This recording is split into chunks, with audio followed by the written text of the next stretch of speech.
Hey, what's up, buddy? Welcome back to News Dose, and we just got an update for one of Xbox's most anticipated games of the year. Not only because they debunked one of the latest rumors that's been floating around, but also because they revealed a surprising detail that I think makes it even more exciting than what it already was. So stick around and we're going to talk all about that, and then also why the PlayStation 5 has been flying off shelves here recently. So stick around for that, but first, I do want to thank my supporters on Patreon and on YouTube memberships. Thank you just so much for what you do, and you will receive this video through early access. Let's go and get right into things though, starting off with Starfield. Of course, it just launched onto the PS5, which I'd say is pretty cool for you Bethesda RPG fans on the platform. I know it doesn't necessarily have the best track record among PlayStation fans. I mean, we all remember the discourse. But really, if you do like Bethesda RPGs, then I think it's a good, solid title, even if it's not necessarily their best work. I do prefer franchises like The Elder Scrolls and really Fallout for that matter. However, I do still think it's a good game if you like Bethesda style of RPGs, and if you remember right, there were a lot of rumors leading up to its announcement for the PlayStation 5 that also pointed at a Switch 2 version. I mean, at one point, it really seemed like they were going to launch the two side by side, or at least until we had heard that it was put on hold due to some technical reasons. Well, the good news here is that it sounds like Bethesda didn't give up on it because a new Taiwan rating for a Switch 2 version was recently discovered. And like I always like to say about these rating boards, they are some of the biggest and really some of the most credible leakers. More often than not, when a rating appears from one of these boards, an announcement will usually follow at some point. It's not always necessarily immediately, but if anything else, it's usually a pretty good indicator that work is happening behind the scenes and that they're preparing for a more official reveal. So yeah, it looks like Starfield could be inbound for the Switch 2, which personally, I think makes a lot of sense. You know, Bethesda already has a lot of experience with the Switch 2. They've ported over various different games, so I think that would make a lot of sense for them to do the same thing with Starfield. Now, we also got an update for PlayStation's upcoming exclusive, Saros. Its review embargo will lift on April 24th, which is actually a few days ahead of its official launch. So yeah, I'd say that's a pretty good sign that they're fairly confident that Saros will deliver. And hey, why not? I mean, Housemarque is just one of those studios that knows how to make fun games. I mean, every single time that I post footage of this game on my channel, I always get comments about what this game is because it does look incredibly fun. And that's the thing about Housemarque. This dates all the way back to games like Resogun. They excel at making arcade-like games, and while yes, Returnal, and in this case Saros, leans more towards the AAA style of experience, you can still see their DNA all over the gameplay. They have that addictive arcade-like loop to them, and it's probably one of the main reasons why fans love Returnal so much. I mean, that game received an 86 overall score on Metacritic, and I think Saros looks really even better. It almost looks like a more refined version, if anything else, but yeah, I'm excited to see how Saros turns out. I'm hoping it turns out to be as good as it looks because it looks great, and if anything else, it sounds like we won't have to wait much longer to find out.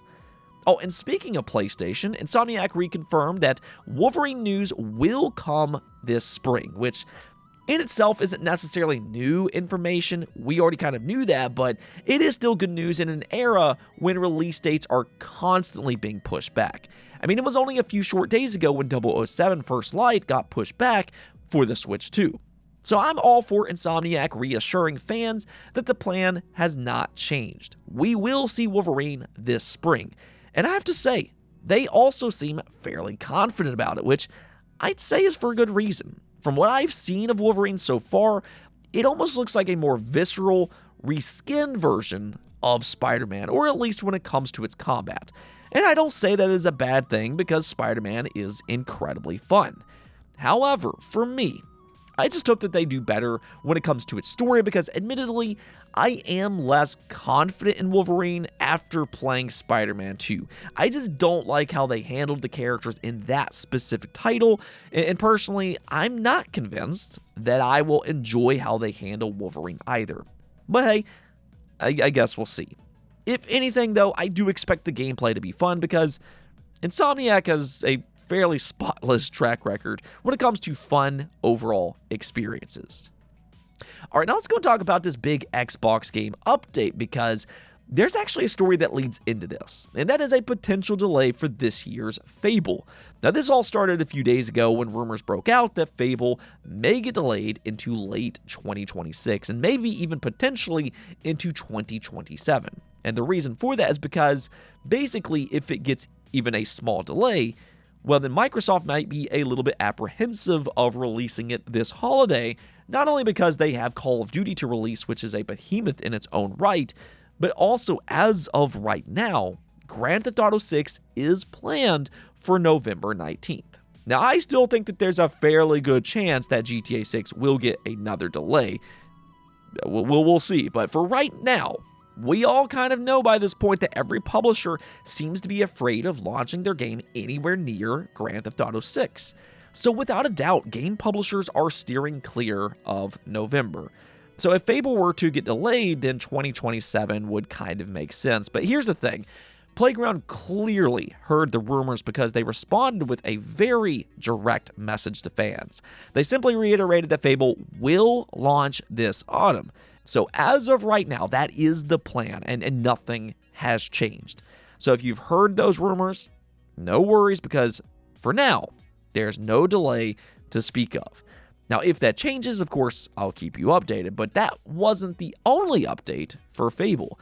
Xbox's Matt Booty spoke out today, and I might talk a little bit more about this in a future video, but for now, to pair with the Fable news, he actually gave us an update for Fable that I really was not expecting, and that is that Blizzard has been helping Playground Games. Yeah, apparently Blizzard has been providing art and cinematic support for Fable, which, like I said at the top of the video, I think that this makes Fable even more exciting than what it already is, and that's because, if anything else, Blizzard is an industry leader when it comes to both of those things, especially when it comes to cinematics. I mean, Blizzard has often been compared to the Pixar of the video game world. I mean, their cinematics are unmatched for the game industry, so the fact that they're assisting Fable is only good news for the game. Now, I also think that this kind of showcases the collaboration efforts that happens within Xbox Studios. I mean, they've been preaching about this for years and years, but we are seeing that on full display here. Even Blizzard, one of their newest studios, is taking that same Xbox Studio mentality, and I'm sure that that will continue not only with Fable, but really with other Xbox Studios as well. All right, now one more thing before we go, though, because according to some new information, the PlayStation 5 late last month was flying off shelves, and if you didn't already notice, that coincides with a very important announcement. Of course, this aligns with them raising the price for the PlayStation 5 quite significantly at that. Late last month, they made the announcement, but they made it a point to not raise the price immediately. Instead, they said that the new prices will take place or take effect on April 2nd. And, well, fans, they heard that loud and clear. It's now being reported by Circana that U.S. spending on video game hardware for the week nearly doubled when compared to the same week a year ago. So that's kind of crazy to think about, because you have to add perspective to this. See, the thing is that in past generations, in order to get this kind of surge, then you would have to decrease price. But because pricing has gotten so out of control this generation, we're actually seeing a surge simply to lock down a price before something increases. And that's a very sad reality when you start to think about it. Now, at the same time, it would not shock me at all if a lot of these buyers are actually scalpers. You know, they can lock in that cheaper price tag simply to raise it to market value on the secondhand market. But either which way, it really is crazy that pricing has gotten so bad to the point that an announcement like this can actually drive that many new purchases. I mean, it is what it is, but now that the new prices have taken over, I also imagine that we'll hear the opposite news here in the coming months. PlayStation 5 sales could potentially slow down significantly here in the coming months. I just hope the prices can eventually stabilize, and hopefully next generation won't be impacted too much, because it really feels like we're heading towards $1,000 consoles, and that is just crazy to think about. Anyways, though, that's going to be it for this episode, but until next time, make sure to subscribe, ring that bell, and peace out.